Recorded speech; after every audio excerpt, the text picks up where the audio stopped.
after the whole incident had happened, I think I caught myself kind of like in a point in my life where I felt like I had plateaued mentally, and I couldn't figure out why.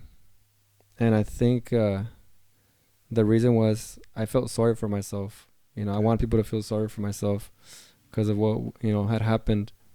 And I think as soon as I realized that, I like took off this weight off my shoulders instantly. And I think that's what allowed me to make all these changes, to grow up, to be an adult, one day to the next.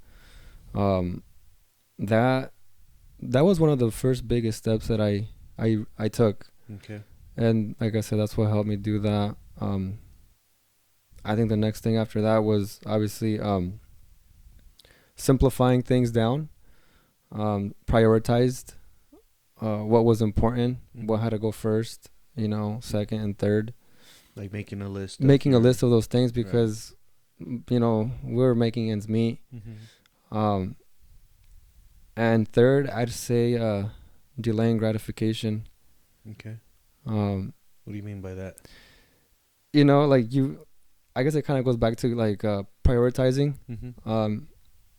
There was a lot of things at that age that I wanted just like everybody else or just like my friends in that same age group. But you couldn't have it all, man.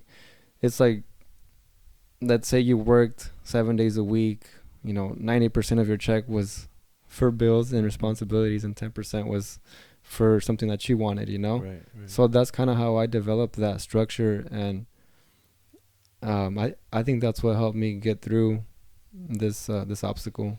Yeah. Well, you had to ground yourself. Exactly. You had to figure out structure. Yeah, exactly. Put your foot down and start building your foundation. Exactly. Yeah, that's being able to do that at a young age, without that guidance takes a lot of strength and a lot of will out of yourself, Yeah. Especially being, like I said, at that age, not really knowing the way the world works. No, dude. You had no idea. I mean, all I knew was, how to count a few pennies and a few dollars, and I knew when we had enough or not enough, Exactly.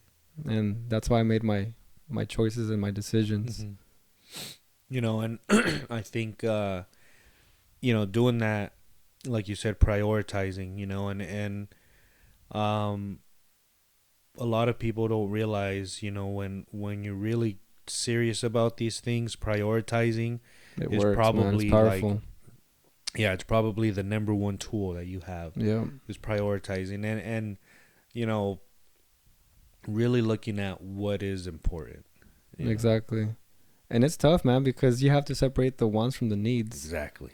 And I mean, and that's the difference, it's where as far as examples, mortgage would be number one priority. Yeah. Utilities, right. Whereas, luxuries like certain streaming services that you got to pay for. Yeah. That's kind of where your priority. Extra. That's what we mean exactly. When you prioritize is not necessarily like what bills do you want to pay. It's what bills need to be paid. Exactly.